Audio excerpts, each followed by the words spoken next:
युगंधर विद्याताई जिने आपल्या पतीच्या साथीने शिक्षणाची ज्ञानगंगा सर्वसामान्यांच्या घराघरातून वाहण्यासाठी अविरत कष्ट चालले. रूढी परंपराच्या अंधारातून बाहेर काढून तुमचं आमचं आयुष्य सफल आणि सुफल करण्यासाठी जी अखंड चंदनासारखे झिजली. कोण होते ते माऊली? कोण होते ते जी लखलखणाऱ्या तेजाची सत्यशोधक क्रांती होते म्हणून आजही ओळखले जातात? ओळखतात मला मी सावित्रीबाई ज्योतिबाराव फुले, सातारा जिल्ह्यातील खंडाळा तालुक्यातील नायगावच्या खंडोजी देवाचे पाटलांची मी कन्या.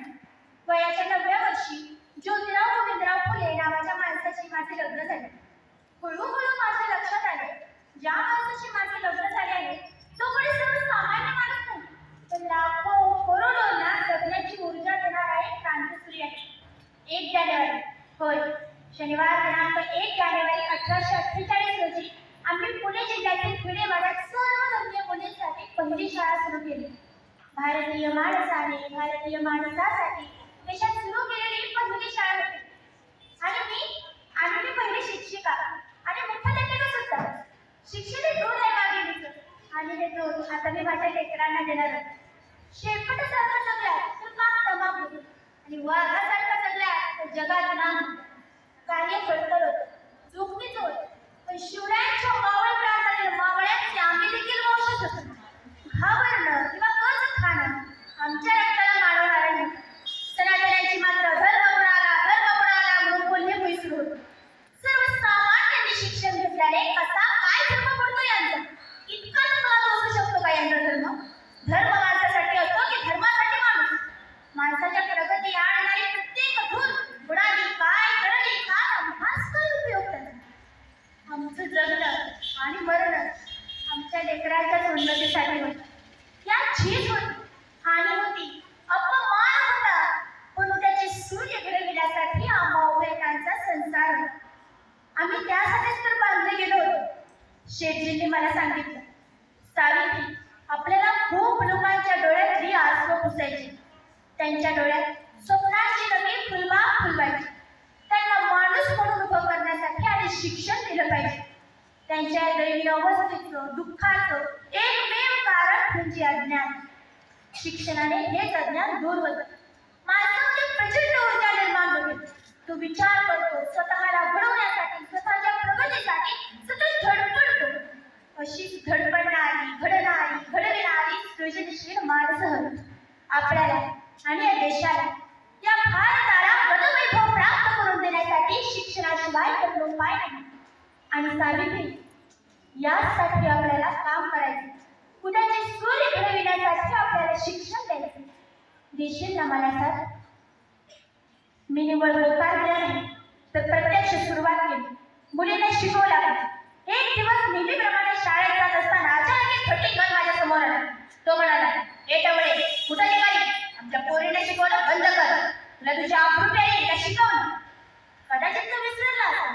मी खंडोजी देवाचे पाटलांची कन्या आणि ज्योतिराव पैलवानाची पत्नी होतो. त्याच्या कानाखाली ससरी जाग वाटत भर दिवसात त्या डोळ्यासमोर पाय घेतलं होतं.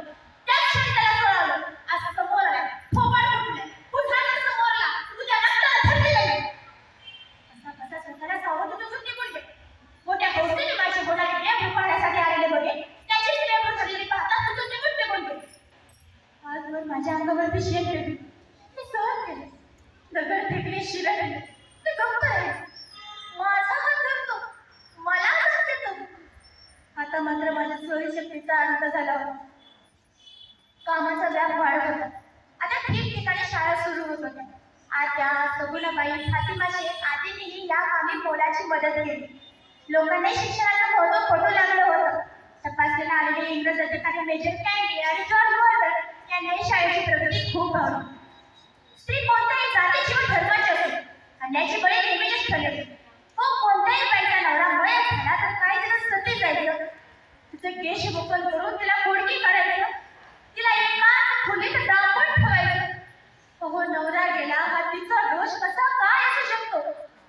आम्ही या विरुद्ध आवाज उठवला. प्रत्येक व्यक्तीला जगण्याचा, बहरण्याचा अधिकार आहे, हक्क आहे. इंग्रज सरकारने सतीबंदीचा कायदाही केला. आम्ही केशवपणाबद्दल नाभिकांचा संपही घडवून आणला. काशीबाई नाटू कोवळ्या वयाची बालरेखा. तिच्याच आपसुक्यामुळे ती बरोबर राहिली. या अशा प्रकारामध्ये बदनामी होते ती स्त्रियांची. आणि याच बदनामीला कंटाळून ती आत्महत्या करायला निघाली.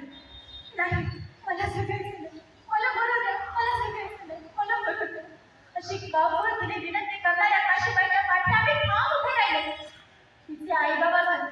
मोठ्या आनंदाला तिचं बाळपण केलं आणि तिच्या त्या गोजीरवाण्या बालकास आम्ही दत्तक घेतलं आणि त्याचं नाव ठेवलं यशवंत. अक्रूच्या भयानं जीव देणाऱ्या काशीबाईच्या अनेक मुले आहेत. हे लक्षात आल्यानंतर शेठजींनी ठिकठिकाणी जाहिरातींचे फलक लावले. कोणा गिधरेचं अज्ञानानं वाकडं पाऊल पडलं असेल तर त्यांनी ज्योतिराबाईच्या बालहत्या प्रतिबंध गृहामध्ये पाळण ठेवावं. बायको असल्यास घेऊन जावं, नको असल्यास त्याचा संभाळ आम्ही करू. अशी 100 तरी बाळांपर्यंत केली असती. ती रांगणारी बालकं, त्यांची दुडदुड धावणारी पावलं यांनी आमचं अंगण अगदी भरून जायचं. शाळांसाठी तसेच काही बाल संगोपन गृहासाठी आम्हाला स्वतंत्र अशी व्यवस्थाही निर्माण करावी लागली. शेतीचं समाजकार्य हे सत्यशोधक समाजामार्फत जोरात सुरू होतं. मीही त्यात सामील झाले. भाषणही करू लागले. शेठजी सांगतील त्या गतीने ग्रंथांचे लेखनही करू लागले. छत्रपती शिवाजी महाराजांचा पोवाडा, अखंड, गुलामगिरी, शेतकऱ्यांचा असून हे त्यांचे बहुचर्चित ग्रंथ होते. त्यांच्या ग्रंथलेखनाचा माझ्यावर मोठा परिणाम झाला. मीही रचना करू लागले. काव्य फुले, बावनकशी, सुबोध रत्नाकर अशा कितीतरी रचना मी केल्या त्या शेठजींच्या प्रभावामुळे. एकच शत्रू असे आपला, काढून मिळून एक पिटून तयार. त्याच्याशिवाय शत्रूच नाही, शोधून काढा मनात पाणी. शोधलाच का, पाहिलाच का, विचार करणे चांगले करा. नाव तयाचे बोल भरा भरा. हारलाच का, कबूलच का, सांगते पहा दृष्ट शत्रूचे नाव सांगते ऐक तयार. अज्ञान अज्ञान त्याला धरून एक पिटावयाचे, आपल्यामधून एक हुसकावयाचे. अशा कितीतरी रचना मी केल्या. एकदा 1877 ला खूप मोठा दुष्काळ पडला होता. त्या दुष्काळाचे वर्णन करतानाही आम्हाला थरकाप होतो. अन्न देता येत नाही म्हणून लोक स्वतःच्या मुलांना विष पाजत होते. आम्ही पुणे सोडून धनकवडी येथे दुष्काळग्रस्तांसाठी मदत केंद्र सुरू केलं. 2,000 लोकांना भाकऱ्या थापण्याचं काम आम्ही केलं. आमच्या कार्यकर्त्यांनी बोलायची मदत दिली. सांगण्यासारख्या खूप गोष्टीत बाबांनो, पण कोणी कितीही विरोध केला तरी कसोबरी मागे हटलो नाही. शेठजींची प्रकृती बिघडत चालली होती. अर्धांगवायूनं त्यांची उजवी बाजू रिकामी केली होती.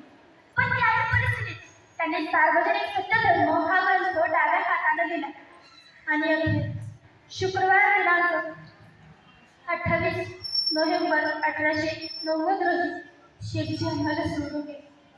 फक्त जीवनसाथी म्हणून नाही तर माझा वैचारिक साथीदार, माझ्या अनेक कार्याचा भागीदार, माझा आधार, माझी प्रेरणा, माझं सर्वस्व आणि सर्व काही निपचित पडलं होतं. 50 वर्षांची सोबत संपली होती. स्वामी ज्योतिबांच्या लागले विचाराने गोड त्यांची वाणी मनी गुण. यशवंता, लक्ष्मी आणि मी माझा आभार मिळवलं होता जे मी दुभंगली होती. एवढ्यात बाहेर कसा तरी गोंगाट चालू होता.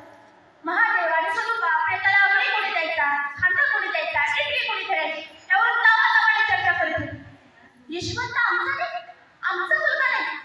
एकदा त्याही शेताला बजावून सांगितलं, यशवंत आमचा मुलगा आहे. मी त्याची आई सांगते, एक मुलगा म्हणून यशवंताला नाही, दुसरा कोणी करणार नाही. पिटवी हाती घेऊन यशवंताच्या हाती देत आम्ही माय लेकरं प्रेताच्या पुढे पुढे निघालो. हजारोंचा जनसमुदाय तीर्थयात्रेमध्ये सहभागी झाला होता. ज्या क्रांती सूर्याने घराघरात ज्ञान प्रकाशाची फुले वाटली, तो धगधगता क्रांती सूर्य त्या धगधगत्या अग्निकुंडामध्ये अदृश्य झाला. शेठजींची आठवण सतत येत होती. मन कष्टी, शरीर जड वाटत होते. आम्ही बोललेल्या मनांना पुन्हा उभारली. पण त्याही परिस्थितीत शेठजींनी सांगितलेल्या मार्गावरती माझा प्रवास अखंड चालूच ठेवला. पुण्यात प्लेगची साथ आली होती. पाकीट काठी उडणं पटापट प्लेगने मरत होते. मी यशवंताला मानवडी आणि घोरपडी त्यांच्या मध्यवर्ती हॉस्पिटल उभारायला सांगितलं. प्लेग हा संसर्गजन्य होता. आज ना उद्या तो मलाही होणार होता. पण म्हणून आम्ही माझ्या कार्यापासून माघारी वळून आम्ही जगलोच पुढे समाजासाठी आणि तेच करता करता जर मरण आले तर मरणा तुझं स्वागत आहे. नुसते बोलते बसू नको, मी तुझ्या सामोरे. मी सावित्रीची सावित्रीबाई आणि सावित्री माझी सावित्री माय झाली. ही स्थित्यंतर आहे माझी. आई, अगं एकच इंजेक्शन आहे, कोणाला देऊ? यशवंताचा प्रश्न होता. मी म्हटलं, या लेकराला दे. त्या लेकराने अजून मी जगही पाहिलं नाही. अरे अरे मी वडलेलं झाड कधीतरी कोसळणारच. माझ्या आज्ञा झालं यशवंताने माझी आज्ञा पाळली. अश्रूने डबडबले डोळे मी माझ्या लेकराचे पाहिले. आणि अखेर बुधवार दिनांक 10 मार्च 1897 रोजी क्रांती जन्मली. त्यांच्या या उद्दाम कार्याविषयी मी एवढेच बोलू इच्छिते. न चुकली न